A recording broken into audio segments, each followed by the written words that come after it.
सभी का खुशामदीद। A very good evening to you all.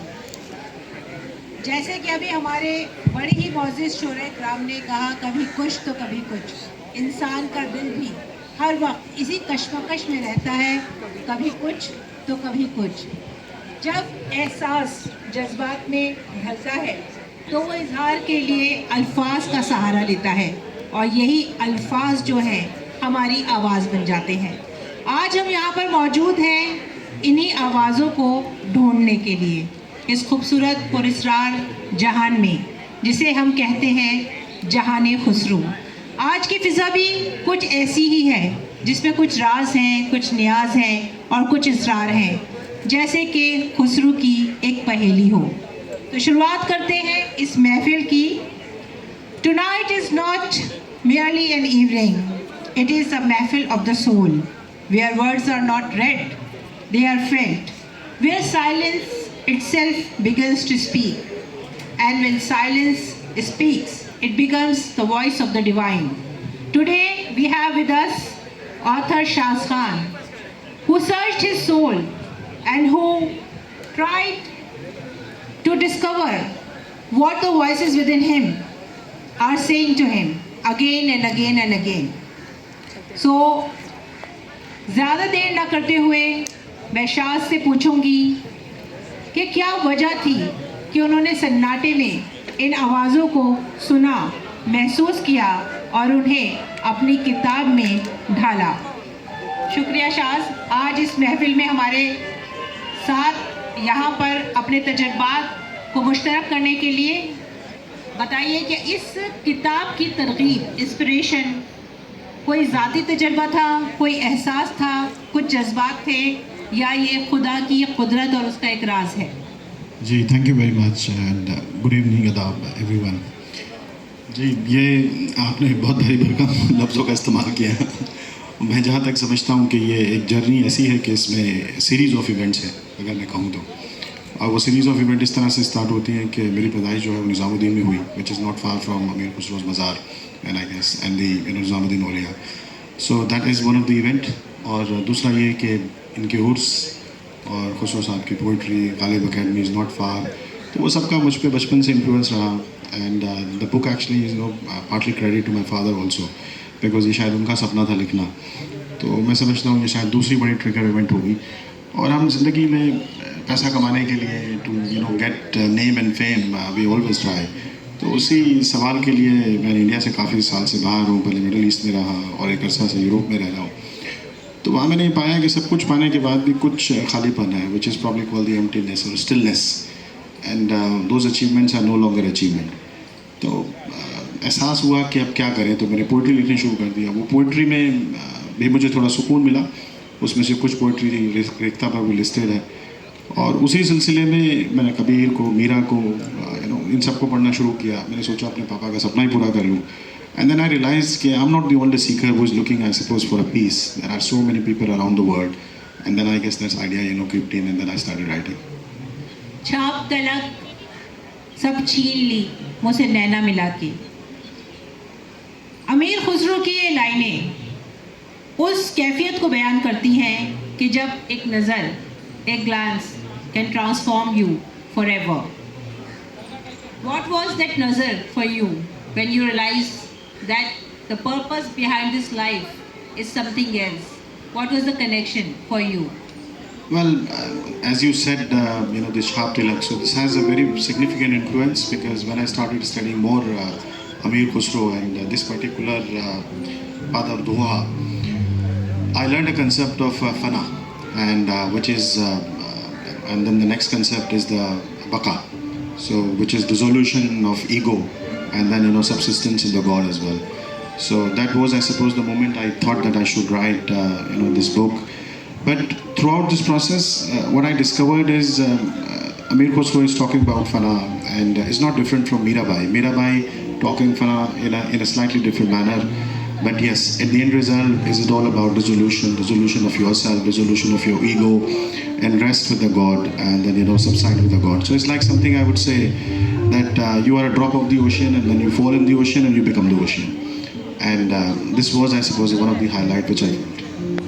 कहते हैं अल्लाह अगर तौफीक न दे, इंसान के बस का काम नहीं। फैज़ान मोहब्बत आम सही, इरफान मोहब्बत आम नहीं। तो अक्सर ऐसा होता है कि हम दौड़ दौड़ कर तलाश करते हैं किसी को, और एक मोड़ ऐसा आता है कि जिसे हम तलाश कर रहे होते हैं वो हमारे सामने ही आ मौजूद होता है, क्योंकि हमारी तलाश की तड़प उसे भी बेचैन कर देती है। What was that moment for you while you were writing this book and you were compiling different voices from all the Sufi saints of India? Yeah, it's a good question. And when I started doing the research and compiling, and what I find is that there is a universal truth, which is every single divine, be it Kabir, be it Mirabai, Tulsidas, Surdas, or right from Kashmir into Akadev, or the Lal Det and Akadev in the down south, they were all looking for truth. And though the medium was different, I suppose some in form. So, for example, Krishna, which has a roop, or Ram has a roop, and some of like Kabir, for example,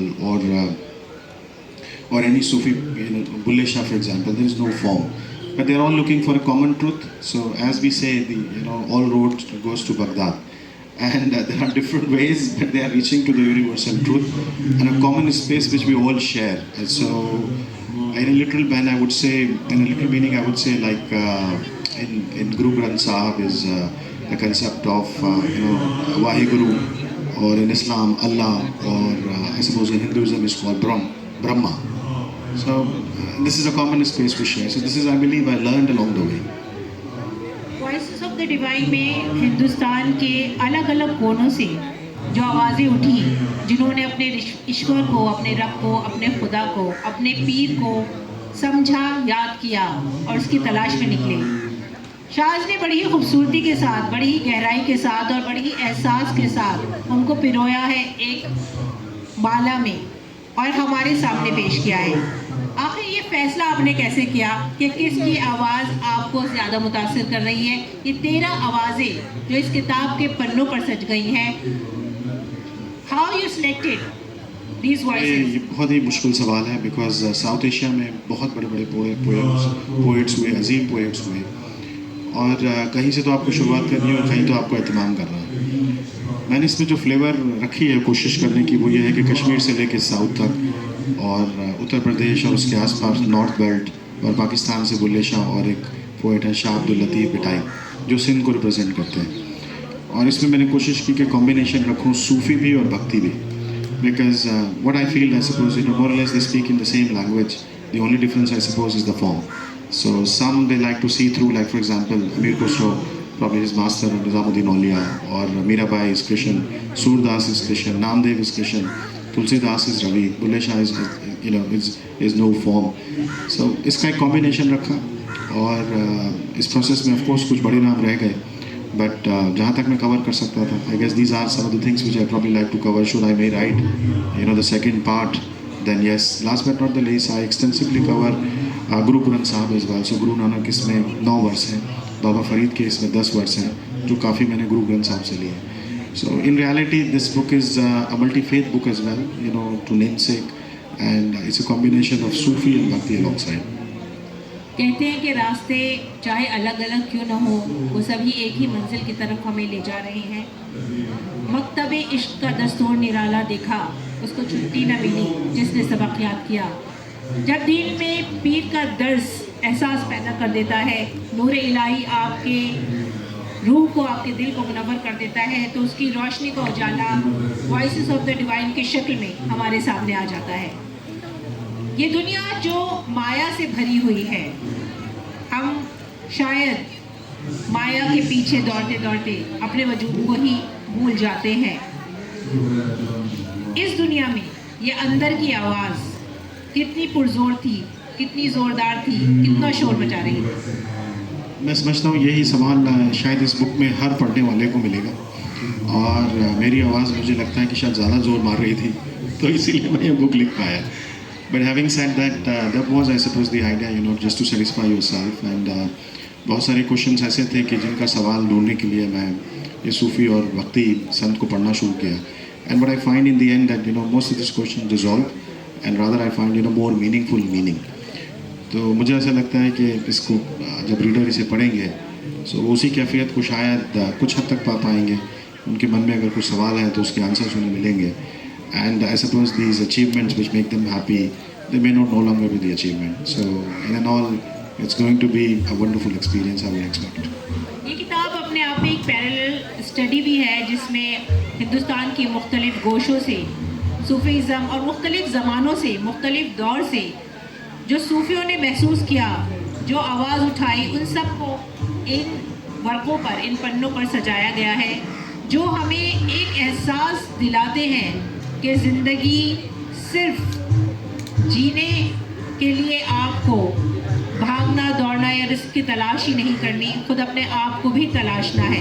शहर ज़ात, शहर वजूद भी उतना ही मायने रखता है जितनी ये दुनिया, ये फ़ानी दुनिया। जैसे कि शाज़ ने कहा, अगर हम इस किताब को पढ़ना चाहें शाज़, तो ये किताब हमें कहाँ अवेलेबल होगी, इसको हम कैसे हासिल कर सकते हैं? बहुत अच्छा क्वेश्चन है।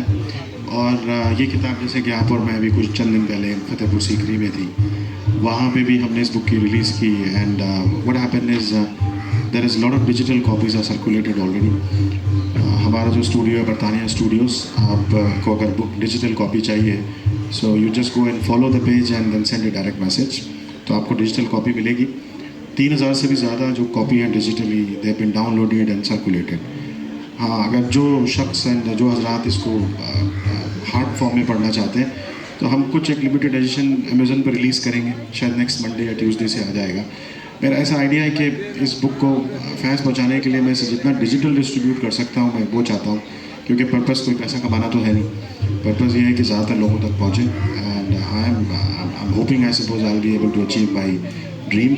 सो everybody who needs it, they can reach out to you, they can reach out to Sahil और Bartania studios, and they can get a free copy of digital as well. पेशे से एक सीए हैं जो माया के जाल में उलझे हुए हैं, तो माया का ये चक्कर, इससे निकलकर खुसरो की पहेली की तरह आप सूफियों की चौखट पर कैसे आ गए? ये और सफ़र, इस सफ़र में क्या क्या तहरीक थी, क्या क्या रुकावटें थी और क्या क्या एहसासात थे, ज़रूर जानना चाहेंगे आपसे। जी, ये बहुत अच्छा क्वेश्चन है। और ये क्वेश्चन ये समझिए कि इस स्टेज पर चढ़ने से पहले भी तमाम लोग मुझसे ये पूछ रहे हैं। अभी मैं जब घर से आ रहा था तो मेरी फैमिली मेम्बर्स भी बहुत सारे पूछ रहे हैं, दोस्त बम्प अप इंतज़ाम दिल्ली और निज़ामुद्दीन। ये सवाल ऐसा है कि माया का जाल मुझे लगता है कभी ख़त्म तो होगा नहीं। And somewhere down the line you need to have some structure. तो शायद या तो मैंने माया बहुत कमा ली, या मुझे ऐसा लगता है कि माया कम हो नहीं रहा। तो ये दोनों चीज़ें पॉसिबल हैं। और मेरा एक बहुत बड़ा इस्टेब्लिश माशाल्लाह, you know, I have a CA firm which is having office across the globe, तो एक सेटअप है। Then I manage to find some time. लेकिन हैविंग सेड दैट, जो हमने पहले बात की कि अब वो सेंस ऑफ अचीवमेंट उतना नहीं रहा। I probably scene around the world, I lived in so many countries, so many things I have achieved. तो मैं समझता हूँ कि ज़िंदगी को एक पर्पस चाहिए, और वो पर्पस कुछ भी हो सकता है। अभी हम थोड़ी देर पहले मुज़फ़्फ़र अली साहब के साथ थे। अब देखिए कि जहान खुसरे को 26 साल हो गए, तो शायद ये उनका पर्पस है, to spread the sufism and the love and peace. तो मेरा मैसेज यही है कि of course you look for maya, because आपको माया तो चाहिए रहने के लिए, बट डोंट बी ग्रीडी। और शायद दुनिया की माया से हटकर कुछ रूहानी माया की तरफ भी देखा जाए। So you will feel rather more peace than I suppose you know anything else. So Jahan Khusro की इस खूबसूरत महफिल में आज हम बात कर रहे हैं बड़े खूबसूरत अंदाज में रूहानियत की, नूर की, और नूर की रोशनी ज़रूर हम अपने दिलों में बसा भी रहे हैं, उसे महसूस भी कर रहे हैं। मैं आपसे ये जानना चाहूँगी कि इस किताब में आपने 13 सूफ़ी मास्टर्स को जमा किया, उनकी आवाज़ों को खूबसूरती के साथ सजाया।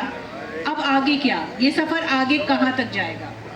जी, आगे बहुत से लोगों की तवक्को मुझसे ये है, उम्मीद है कि अभी मैं मुज़फ़्फ़र अली साहब से भी बात कर रहा था कि साउथ एशियन पोएट्स के साथ पर्शियन पोएट्स की कोई किसी तरह की केमिस्ट्री के ऊपर काम किया जाए, और पर्शियन पोएट्स के ऊपर भी काम किया जाए। उस पर मैंने रूमी पे थोड़ा काम स्टार्ट किया, अतर पे काम स्टार्ट किया। लेकिन ये शायद कहना झूठ होगा कि वो बहुत जल्दी आ जाएगी। मेरे इंग्लिश फिक्शन नावल हैं, वो पहले आएंगे, उनका सिलसिला रुका हुआ है। शॉर्ट स्टोरीज रुकी हुई हैं, कुछ सॉन्ग्स तो रिलीज़ हो चुके हैं यूट्यूब पर, यू नो, कुछ सॉन्ग्स बॉलीवुड में आएंगे। तो एक अलग तरीके का वो सेंस है। मैं ज़्यादातर जो है वो इंग्लिश फिक्शन लिखना पसंद करता हूँ, कुछ गज़लें कुछ नज़में जो रेखता पे हैं। तो मैं समझता हूँ कि लोगों को 20-22 साल इस बात का इंतज़ार मुझे करना पड़ा, वो बुक शायद इससे जल्दी आ जाएगी। तो of course for sufism there should be a second part, but people should expect first I suppose English fiction novel. जहाँ तक आपके बारे में मैं जानती हूँ और मैंने समझा है, आपके अंदर बहुत सी आवाज़ें जो हैं सरगर्म हैं। शाज एक ऑथर हैं, एक सीए हैं, एक एक्टर भी हैं और ये एक अच्छे सिंगर भी हैं। साथ ही साथ शायरी से भी कुछ शगफ रखते हैं। लेकिन ऐसा लगता है कि जो पीरो मुर्शिद की नज़र पड़ी है तो सूफियों की आवाज़ इनमें सबसे ज़्यादा उभर कर उजागर होकर हमारे सामने आई है। शायद क्या आप ये मानते हैं कि इंसान के जज्बात हर दौर में और दुनिया के हर कोने में एक से होते हैं? Human emotions are universal. ये बिल्कुल जी आपने बिल्कुल सही कहा। और इस बुक को अगर आप इसको पढ़ेंगे देखेंगे तो प्राइमरी लैंग्वेज इसमें इंग्लिश ही है और the way it's structured even international audience को मद्देनज़र रख के लिखी है। और बाद में जब इसमें इजाफा करता रहा तो मैंने इसमें हिंदी के मीनिंग, उर्दू मीनिंग और इंग्लिश मीनिंग जो है वो ऐड किए और उनको इजाफा किया। So this caters the need. And जब मैं यहाँ आ रहा था so I was passing through with Italy and Germany और मैंने ये सरसरी तौर पे ये जिक्र किया अपनी टीम से and everybody love the idea and so many digital copies were circulated across the Europe as well. तो और मुझे सरप्राइज़ क्या हुआ ये जानकर कि मीरा बाई और Kabir in particular everybody knows them. आपको उनको एडवर्टाइज़ करने की ज़रूरत नहीं है। वो Meera is well known across the Europe because भजन है या कीर्तन है and Kabir is also well known but across all the other poets were also known but these two I have come across I guess is known. तो मैं ये समझता हूँ कि ये शायद डिज़र्व करते हैं as an Indian. We should celebrate the success, we should celebrate I suppose the composite voice which they belong और जहाँ तक हो सकता है कि हम इसको प्रमोट करें और इंडियन कल्चर को जो है आसमान तक लेके जाएं। जैसे कि आपने अभी मीराबाई के भजन का जिक्र किया, तो क्या आप ये मानते हैं कि जो लैंग्वेज ऑफ लव है उसका म्यूज़िक से, मौसीकी से एक बराह रास्त ताल्लुक़ है? जब हमारा दिल सरशार होता है तो हमारे लब मुस्कुराते हैं और गुनगुना उठते हैं। आप खुद भी एक सिंगर रहे हैं, तो ये जो वॉइसेस ऑफ द डिवाइन है ये म्यूज़िकल फॉर्म में क्या हमारे सामने आएंगी? जी बहुत अच्छा क्वेश्चन है। मौसीकी अब ये देखिए जहाँ हम हैं यहाँ बैठे हुए हैं, अमीर खुसरो अभी अपने आप को एक्सप्रेस म्यूज़िक के थ्रू ही करते थे और गज़ल है या कवाली है या different form of music instruments हैं। तो सूफीज़म में जो मैंने पाया ये this is one of the form और इसमें एक एस्पेक्ट ऐसा है शायद रीडर्स को इतना पता ना हो, नामदेव जिनको गुरु ग्रंथ साहब में भी इंक्लूड किया गया है, वो कम्युनल सिंगिंग और कम्युनल जॉय में बिलीव करते थे। एंड मीरा भाई क्या करती थी, वो भजन गाती थी कृष्ण के लिए। That was also one of the singing as well. So singers non singers दोनों रहे हैं बट इस एहसास के साथ और मैं समझता हूँ कि म्यूज़िक से शायद थोड़ा मुझे लगाव है। हाँ, music is a good way of expression and एक सुरूर होता है और ऑफ कोर्स मुझे थोड़ा सा आइडिया जो है वो गुरु ग्रंथ साहब से भी मिला। से आप देखते हैं जैसे श्लोक हैं जपजी साहब के, मैंने कुछ श्लोक इसमें लिए हैं जो एक मॉर्निंग प्रेयर की तरह गाए जाते हैं गुरुद्वारे में। और आसा दीवार एक चैप्टर है उसके भी श्लोक्स गाए जाते हैं। So this is an idea of course I like to develop और शायद पूरा तो नहीं लेकिन हम इसका कोई मिलाकर कॉम्बिनेशन बनाएंगे जैसे कि बुल्ला की जाना कौन, उसमें रहीम का कोई दुआ होगा, कबीर का कोई दुआ होगा और बरतानिया स्टूडियो जो है आने वाले टाइम में वो कुछ पेशकश करेगी रीडर्स को एज एन एक्सपेरिमेंट। जब हम इश्क की बात करते हैं तो अक्सर इश्क मजाजी को, इश्क हकीकी का रास्ता गर्दाना जाता है, गिना जाता है। बड़ा ही मशहूर शेर है, दर्द दिल के वास्ते पैदा किया इंसान को, वरना ताअत के लिए कुछ कम न थे कर बयां। तो आपको क्या लगता है कि रब को पाने का रास्ता क्या इंसान के दिल से होकर जाता है? जब हम अपने आसपास के लोगों से जुड़ते हैं तो क्या हम ईश्वर को, खुदा को ज़्यादा महसूस करते हैं? जी, ये इसी कैफियत से शायद मैं गुजरा जो मैंने ये किताब लिखी और मैं समझता हूँ कि सारी अचीवमेंट्स करने के बाद और I suppose to conquer the world, what something is missing is the connection with yourself. हम लोग आज देखें कि हर आदमी के हाथ में मोबाइल है, कुछ लोगों के हाथ में तो दो मोबाइल हैं and we are connected to the world but the question everybody has to ask themselves is are you connected to yourself? आपका तन मन एक है कि नहीं? तो मैं समझता हूँ ये बुक शायद उस कनेक्शन को स्ट्रॉन्ग कर पाएगी and rather than I suppose looking outward you probably start looking inward और वहाँ बहुत शांति और बहुत सुकून है। कितना खूबसूरत है शहरज़ाद का मौसम, जहाने खुसरू से हमारी बात का मौसम।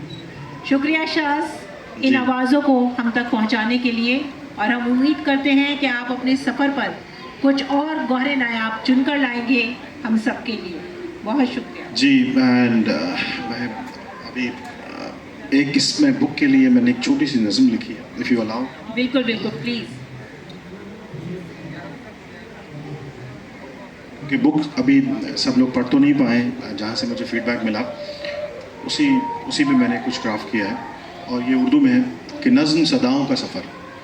ये किताब नहीं कोई सफ़ीना रूह है, हर सफ़ा एक तजल्ली एक वजूद है। यहाँ कबीर की सदा है जो हक़ पुकारती, नफ्स की गर्द हटाकर रूह संवारती। अमीर खुसरो का इश्क यहाँ फ़ना सिखाता, जहाँ में मिटता है वहीं बका नज़र आता। बाबा फ़रीद की खामोशी में सब्र का दरिया, हर दर्द में छुपा है कुर्ब का जारिया। मीरा की रंग रंग में इश्क हकीकी है, जिसका जिक्र आपने किया, वो खुद नहीं रही बस दीदार बाकी है। गुरु नानक का शब्द एक हुक्म का नूर, जहाँ हर सिमत वही कहे ना कोई दूर। बुल्ले शाह की सदा अपने अंदर उतर, जिसे ढूंढे तू हर सू वो है तेरे ही अंदर। ये सब सदाएं मिलकर एक राज कहती हैं, वहदत की राह में बस सर झुका देती हैं। जब नफ्स ढलता है पर्दा उठ जाता है, हर लफ्ज़ तब तेरा ज़िक्र बन जाता है। ये किताब नहीं मरकज़ बयान है, जहाँ रूह को अपना रब पहचानना है। सो आई होप आप इसे पढ़ेंगे तो शायद उस कैफियत से शुरुआती दौर में तो ना गुज़र पाएँ, लेकिन आपको इन मीनिंग को बार बार पढ़ना पड़ेगा और आप इसे बेहतर समझ पाएंगे। और इसमें फॉर एग्ज़ाम्पल अगर कोई कन्नड़ वर्ड्स है या कश्मीरी वर्ड्स है तो मैंने उसको पहले ट्रांसलेशन किया है। ट्रांसलेशन होता है नकल हरफी, मतलब एक स्क्रिप्ट को दूसरी स्क्रिप्ट में हूबहू उतारना। तो वो हिंदी का मीडियम मैंने देवनागरी लिया है, और फिर उसके बाद रोमन टेक्स्ट, फिर Urdu meaning, Hindi meaning and English meaning. तो मैं समझता हूँ कि इससे सिंप्लीफाइड इस बुक को किया नहीं जा सकता, क्योंकि मैं अपनी ज़ात से इसको जितना सिंप्लीफाइड कर सकता था मैंने कर दिया।